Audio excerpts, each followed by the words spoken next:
Thank you, Kimmy. This is Sam Miglarese, and Mayme and I will spend some moments on the institutional perspective of the history of the Duke-Durham relationship. Both of us have been involved in the Duke-Durham Neighborhood Partnership for 20 years, and I think both of us have a real sense of the evolution and the history of Duke's involvement with Durham and Durham's formation of Duke, really, over these years. It's interesting that we're having this dialogue today because tomorrow the Duke Board of Trustees begins a year-long task force on a Duke-Durham for tomorrow. So I think this is fascinating. I wish that we would be able to offer them a copy of this presentation today to give them some history and a real context for the diversity and the dynamism of our city and its history. I'm going to give a general overview, and I think following that, Mayme is going to be more specific and give you a real sense of the empowerment strategy that has been at work in our office over the years, and she will focus specifically on the Quality of Life Project and its impact, as already has been mentioned by Barbara Lau, on the West End in particular, and its overflow into the larger community. First of all, let me just say, for the newest members of those who are participating, who've just come to Duke, that, you know, our identity as a university has been captured in these themes. Durham is Duke's home. Duke is a research university, and in fact, all of you in some way or another, from academics to student affairs to all the other support services and institutes, are part of that university complex. Duke is also a health system. Duke is also the largest employer in Durham and second largest in the state. And Duke wants to be, I hope this shows in my brief presentation, a good neighbor and a good corporate citizen. That being said, let me move on to give you a real sense of this story. The history of Duke's involvement with Durham is for many years, for decades, in fact, was diffused. The arrival of President Cohen in 1994, our efforts became more focused and took on a larger and higher profile in the community. Following this slide, you're going to see a map. Duke began to develop a series of partnerships in the late 90s under the influence of a review by Bill Bell and Sandy Ogborn to develop a partnership with the 12 neighborhoods near Duke's campus and with the 8 public schools that serve them. This is meant to be a mutually beneficial reality for both parties so that we do respect the voice of the community as well as offer Duke's expertise, resources, and technical assistance in the ways in which we support their established priorities. The focus has been on quality of life issues, and this was very deliberate.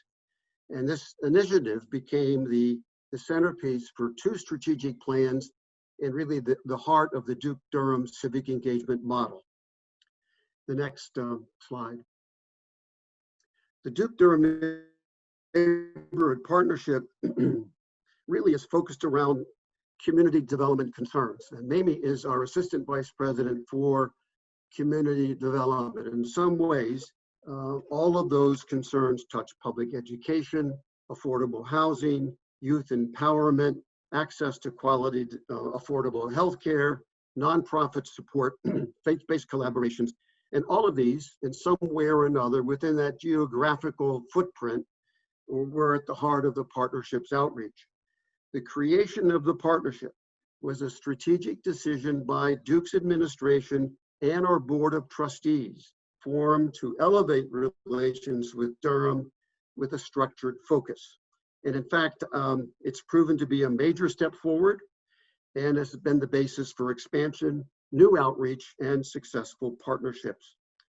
The partnerships benefited Duke by building trust and by delivering on commitments in the face of a history of perceived institutional arrogance and isolation, especially from the perspective of our African American neighbors in low wealth communities. This is particularly true of our hospital and health system. But there's been a real shift in the Duke-Durham relations narrative from an isolated private university and health system to a genuine partner and neighbor.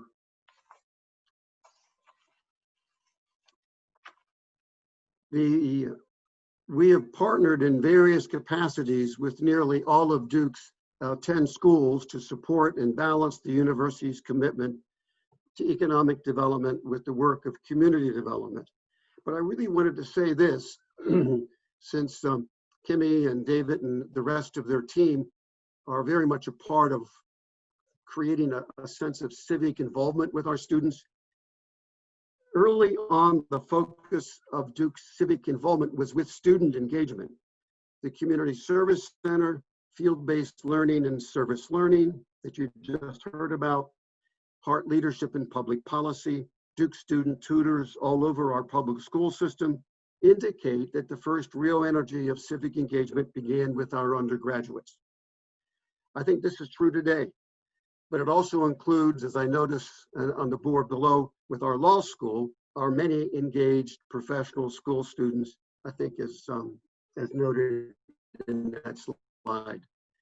So I just want to say that the creation of the partnership in 1996 and fully reorganized in 1998-99 represented a strategic refocus of Duke's commitment to Durham, starting with the neighborhoods closest to the campus.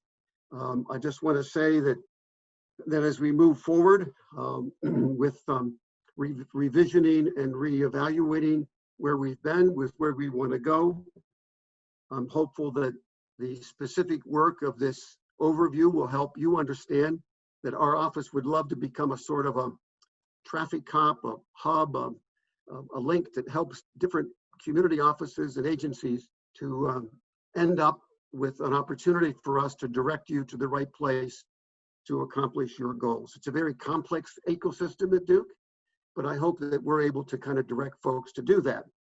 But I think it's important for you to know in this general overview that the empowerment strategy is best understood by the grassroots work that we've done in Walltown and in Southwest Central Durham. So maybe why don't you pick up and run with it? Thank you all. Sure. Hello again, everyone. I wanted to spend some time just to zero in on Southwest Central Durham Quality of Life Project and what made it a little different. In the late 1990s, all of our neighborhoods, particularly in the urban areas, were experiencing a lot of crime, a lot of disinvestment. In some cases, we had a lot of weedy lots and boarded up homes in the Southwest Central Durham side of the 12 neighborhoods. And when we talked about it with the community people, they had their own ideas of what they thought their community should look like, should address certain issues as it related to their quality of life. Initially, there was not a lot of trust in these communities. And what we found is that it was more important for us to work with and alongside these community leaders to help reach some of the goals that we hope we could make a difference in our quality of life. So 6 neighborhoods: Birch Avenue, Lyon Park, West End, Lakewood Tuscaloosa, Lakewood Park, Moorhead Hills.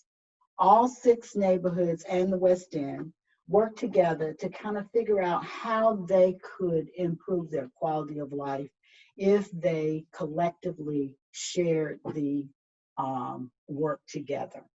And as a result, they thought that there were certain founding principles that would be important for us to work alongside Duke.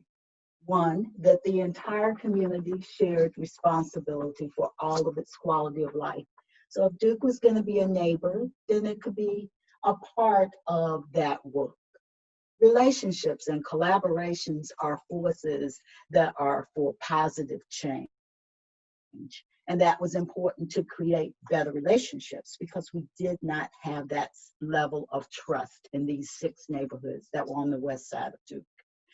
Many of the Duke members of the Duke community were not as familiar with the neighborhoods that were in the Southwest Central Durham group. So it was important for us to understand its history and the landscape. So history is linked to be an important piece that would allow for an inclusive vision to come to fruition. And community members wanted to shape their own destiny, and they wanted to build this capacity that overall it was on them to sustain, not just Duke, but the community and the members that served it. There were 120 some ideas that came out of these 6 neighborhoods as places that we could start work. But out of them, there were 4 areas that they landed on as being areas of concern and where they wanted to work. Affordable housing, to get rid of some of the weedy lots, the things that we had seen in the community that did not make it feel as welcoming as it used to be. The economic development, we had quite a few commercial strips. Lakewood, we had the 15501 corridor as well as West Chapel Hill Street. And it was important to revitalize Chapel Hill Street. I said I grew up here. I remember when there was Don Dogs and the bakery that was on West Chapel Hill Street. Many of you will probably not know that they existed. So again, revitalizing those economic corridors and have them provide more positive quality of life. Nonprofit sustainability. It was important that these communities that had nonprofit organizations that served the community, that provided jobs, that they would remain healthy and that they would also be part of this rich village, and that we figure out ways to help sustain them. And finally, more than anything, we probably never would have figured this out if it didn't come from the community. The importance of history and celebrations and traditions. Next slide. We accomplished quite a bit in these 6 neighborhoods together. Affordable housing, we were able to build 40-some new units of affordable housing. Some were houses, some were duplexes. We also had 32 units of senior housing. We looked at housing comprehensively with the community. They wanted to age in place. They wanted to see themselves, even if they would have to downsize, maybe staying in the community, not far from their friends and family. Economic development was important. Kent Corner is a great example. We did charrettes at the Emily K Center with over 100 people from all over these 6 neighborhoods to talk about what did they want to see on West Chapel Hill Street. How could we bring it back to life? As you see, the Durham Co-op Market, as well as the other kinds of activities that are now present on the street. Nonprofit sustainability, we met as various nonprofits on a quarterly basis to talk about issues that were important to us. And then history and celebrations. Yes, we purchased housing and hoping to make most of it affordable housing, but we were also important in preserving the history, helping people remember who lived here, what was important to the people that grew up in this space, and how would these people be a part of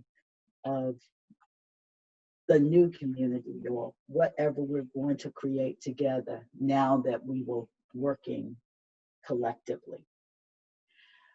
Next slide.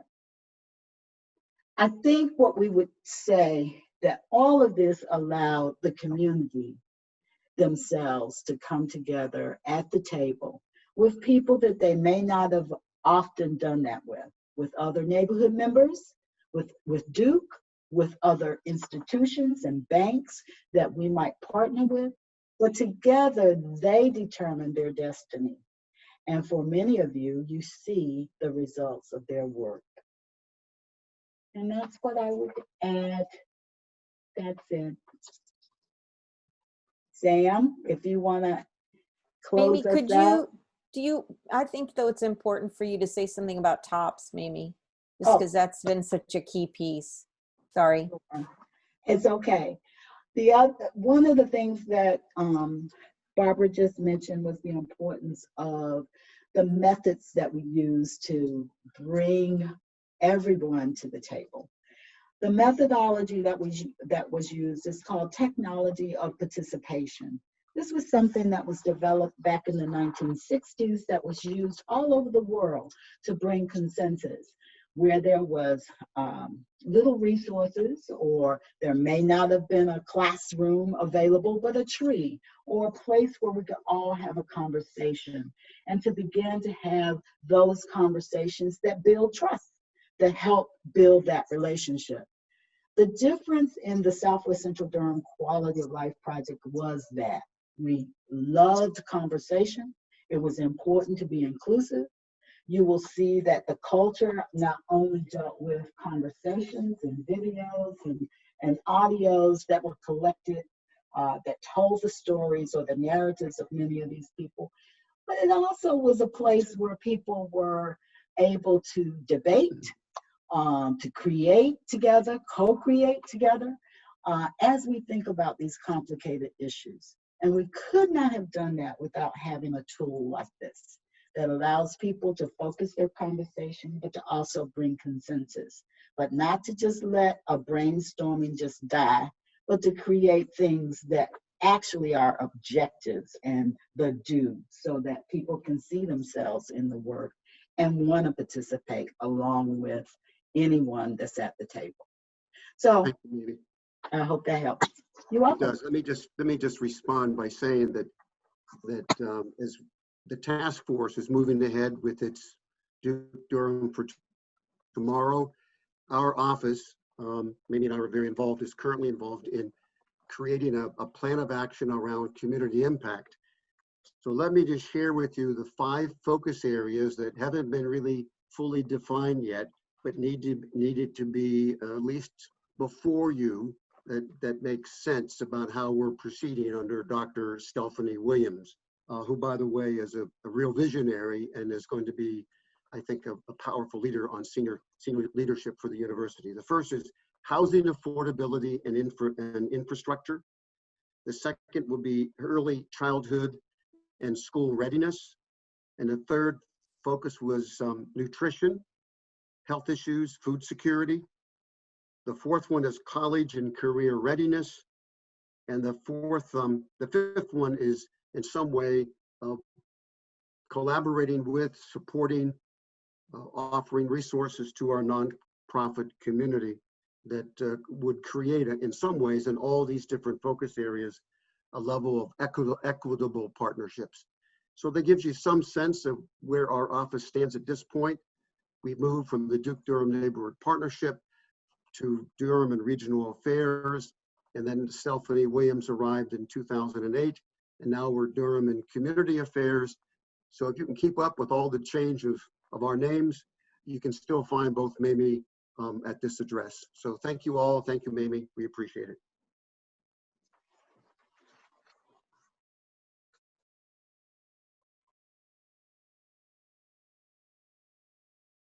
Sorry, I was just trying to unmute myself. Yes, thank you, Mayme and Sam. It's always a pleasure to have you all present, and we just again appreciate the richness and depth of your stories and commitment to Durham. So thank you both. Since we have about 15 minutes left, and our group is a size where we feel that we could actually just all talk together, I am going to actually stop sharing so that we can all see one another. And since there hasn't really been time for questions yet, we wanted to actually open up the floor to questions that you all might have for our amazing presenters, and just open it up for larger discussion here. So if you all have questions about anything you've learned today, you want to learn more about a particular person or site that was featured, or reactions to anything you've learned, we invite you all to just unmute yourselves and comment.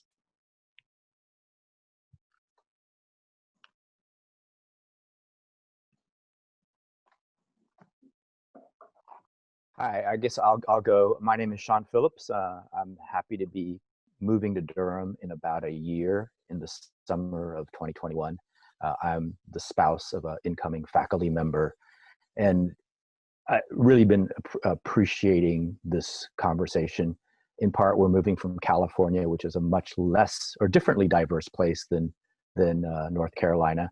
And as we move, one of the key things for me is our youngest and only remaining non-college kid is an 11-year-old who will be joining a school either in Durham or elsewhere. And I think obviously it was interesting to hear the 5 focuses on the future of Durham that was just mentioned, I believe, by Sam, and 2 of them were around education, one in early development, kindergarten age, and then another one coming into college. And I guess my question is, I'm curious about any thoughts around education and how we integrate the community. I realize that it's kind of an amorphous question, but I think obviously for everyone, educating the next generation is an important topic, and how do we work together in a community to do that? So any thoughts around that, I'm interested to hear about. Sure. David, do you want to start and I can follow up? Yes, I'll be glad to. Well, it's nice to meet you, and welcome to Duke when you get here. And I'm David Malone. I'd be glad to talk with you over the phone or exchange emails and give you more information. But the Durham Public Schools is the unit in which Durham children go to public school. And there are several elementary schools near campus, and Duke has a longstanding involvement with those schools. We also have many teacher activists here in Durham. I think we're one of the most active communities nationwide in terms of teacher activism and community school movement. So there's great parent involvement here. And I think our schools are one of the most promising aspects in terms of ways in which people are thinking creatively and innovatively about educating children. But we have many, many Duke undergraduates involved in local schools. And as Sam mentioned in his presentation, that's one of the early driving forces of our relationship with Durham has been our undergraduates. So I can give you my phone number, and if you want to talk more, we can. Yeah, let me just add that with the restructuring of our office, we definitely have a whole focus on education that runs the continuum from early childhood all the way through to a group called the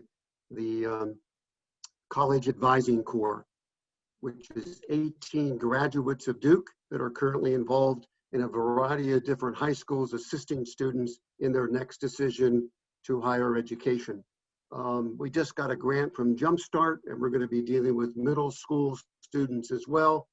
So our continuum, coupled with program and ed and service learning, Romance language department, and all the different ways in which our undergraduates and professional schools are involved, there's no question that education is a high priority, as well as workforce development, because we have a relationship with Durham Technical Community College, with the business community, and with NCCU, and collaborating around these 2 issues.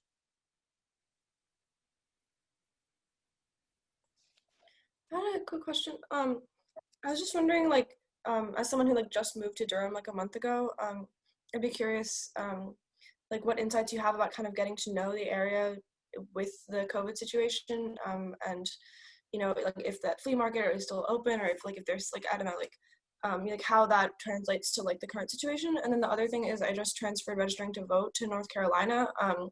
And I'm also from California, actually. And, you know, I have opinions about national stuff, but like in terms of like some of the more local issues, I'm wondering if there's any like maybe community groups who have done their research and might know what would be best for the local community. I'd be curious to hear like what those might be.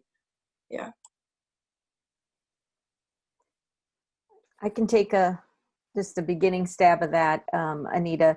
So Durham is really a city of neighborhoods and listservs, especially for people that have crossed that technological divide. And so thinking about wherever you are now living, thinking about getting on the neighborhood listserv is a huge opening invitation. And you can sometimes even get on the adjacent neighborhood listservs. There are three major sort of community organizations that work in the political arena. Well, maybe I would say four now. One is the People's Alliance, which is, you know, I'll just be blunt, it's sort of the white, liberal, more older. It got a bit of a generation span. People's Alliance certainly has information. The Committee on the Affairs of Black People is historically the organization that worked for civil rights in the African American community. There's also a group called the Friends of Durham, which tends to be a little more business aligned. And then now there's a group called Durham for All, which is more younger progressives. So they all have different agendas, but they all, you know, community engagement in Durham is definitely a large participatory kind of activity for lots of people. Lots of people watch city council meetings on cable television. And so those organizations should be fairly easy to just connect with and get on their listservs, and then you'll hear about protests, you'll hear about meetings, you'll hear about endorsement meetings. You'll be able to read some of the endorsements that are being recommended by some of those folks. Thank you for transferring your voter registration. That's so important. And I hope that if you are a student, you'll encourage other students to do that. Voting is really essential in North Carolina this election cycle for statewide offices, local offices, and national offices. And then I think that's sort of that people to people way, through that meeting your neighbors, through that kind of thing that you may be able to do during COVID, and meeting people online is at least a first step into that. Bethsaida, I don't know if the green market is open during COVID. I would be shocked if it was not, just because so much of it is outdoors, but I'll let you answer that question. Mm-hmm. Yes. Well, before the fall started, I check on these places, and they do have also a website, as it was mentioned in the video. But the flea market it's open. They have shorter hours, but it is working Saturday and Sunday. It's usually very populated on Sundays because they tend to go after church. A lot of the population there, a lot of the community. The church is also open, Immaculate Conception. I'm not sure about other churches, but I checked with them because that's where I would have gone with my students. And the church is having up to 200 members going, have a restriction in the amount of people that can go into the church. And the La Fiesta del Pueblo, which is usually in September, is gonna be held on the 20th of this month on Facebook Live. So my students will be doing that, for example. And I do, I think it's still very much, I haven't gone to the market, but I know that a couple of my students have already gone there beginning this fall, and they went with their masks and they kept their distance from what they told me. But that's something that they chose to do because they did not know about it. As we were talking in the class, it was part of the things they wanted to do. But yeah, so the two are open, and the Facebook Live for a Fiesta del Pueblo. If somebody wants to enjoy some music and some, well, I'm not sure how they're gonna do it. We'll see. I'll be present. Anita, this is Sam. I think there are two other markets that you might find of real interest. The Farmers Market in downtown Durham Central Park, and the African American Farmers Market that I think it's every other week at the NCC Mutual parking lot. Both are very active, very diverse, and I think I try to go at least once a month to either or both of them. And I think you would find that to be, as already heard, masks, social distancing, but the goodies are really wonderful. So, and it's a great way to kind of be out and about without fear of, the pandemic concern. Thanks for that question, Anita. I also noticed that Lisa in the chat was saying, take a look at the weekly online, The Independent, as another resource. And Lisa, I actually wanted to address one of your earlier questions that we noticed in the chat, where you were asking if the 5 areas that I believe Mayme was discussing were focused on the 12 neighborhoods. But Lisa, feel free to unmute if you wanted to elaborate on your question. The focus areas that I mentioned or Mayme mentioned? That you mentioned, Sam, at the very end. Oh, yes. Those 5 focus areas are the core commitment that Mayme and I have been involved with over the years, have been in those geographical areas, but Mayme has already expanded her neighborhood outreach to include Bragtown and Southside. But there is an expansion of Duke's commitment to Durham around all 5 focus areas. So it's not just confined any longer to the core commitment.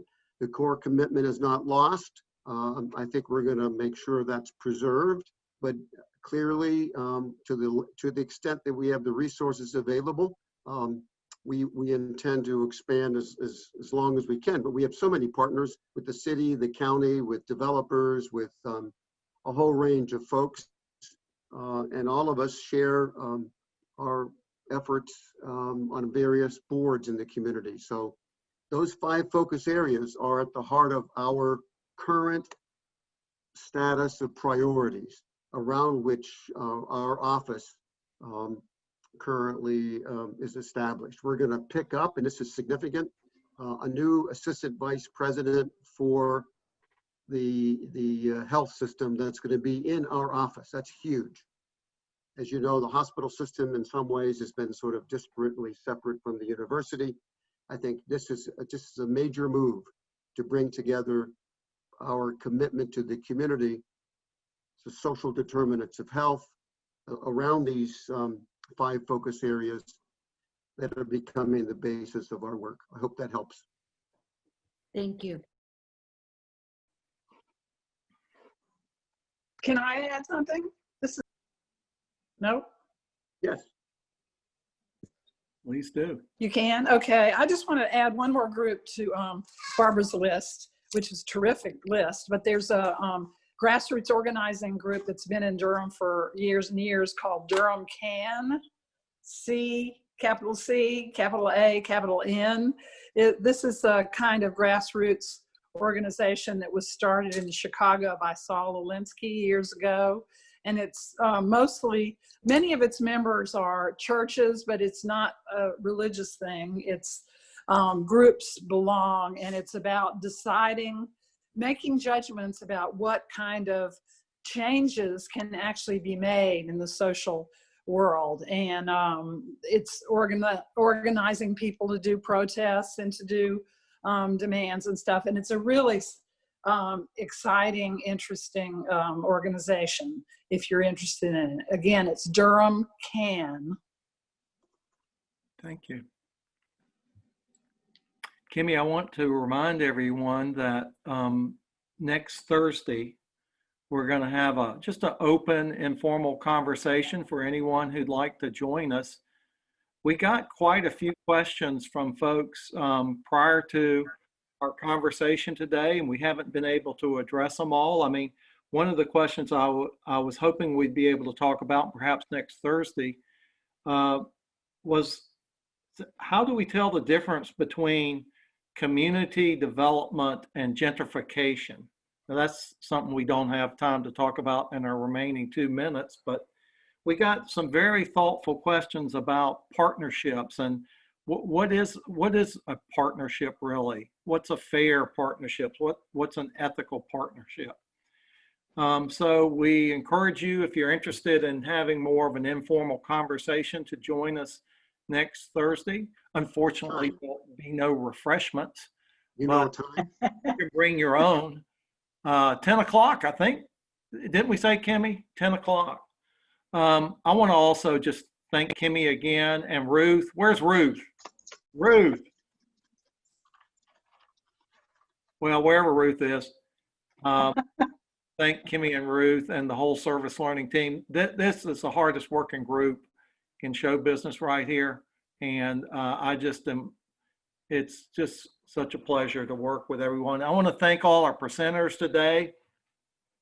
Sam and Mayme and Barbara have been with us since the very beginning. And we love you.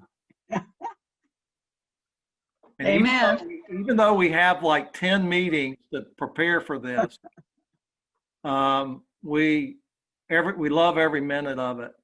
And I want to thank the folks from North Carolina Central, Kayleen, and Dr. Johnson, Jeffrey, and Kyrie. That was outstanding. I love that program. I want to learn more about that graduate program in public history. Professor Fernandez, Besaida, thank you so much. Really appreciate that. I love the video. And appreciate all the Duke folks that are here and helping us move the needle at Duke. There's just so much more work to be done. I mean, we think like, oh, we've made a couple of steps, but there's so much more that we can do. And Kimmy, who else do we need to thank and what else do we need to do? Hey, wait a second. I see Nicole's here. Nicole, you still here? Yes. Hey, David. Hey, Nicole. Nicole is one of the leaders of our first year student program, our orientation programs, along with Jordan Hale. And Nicole and Jordan are doing so much to transform the way our students are introduced to Durham and local communities and our history. And I really want to lift that up because there's a lot of work we need to continue to do in that area. So thank you, Nicole, for doing that. Kimmy, what else we got? Just again, echoing the thanks. It is something, we hope that next fall, maybe even next spring, but likely it'll be next fall that we can return to an in-person tour of Durham. But I just really want to thank our presenters for immersing us in our community for the last 2 hours in a very interactive and engaging and meaningful way. The conversation will continue next Thursday, and I will send out the Zoom meeting link to all of you later this afternoon. So that is how you will participate, and you can just join. You don't have to RSVP. You've already attended, so you can just join next Thursday from 10 to 11:30. And we've got some reflection questions ready that we can kind of dive deeper into the themes we've discussed today. So Thank you. I think that is likely everything, but just thank you all for your engagement and attention this morning, all of your lovely comments in the chat. And this was recorded, so I'm happy to also share the recording afterwards.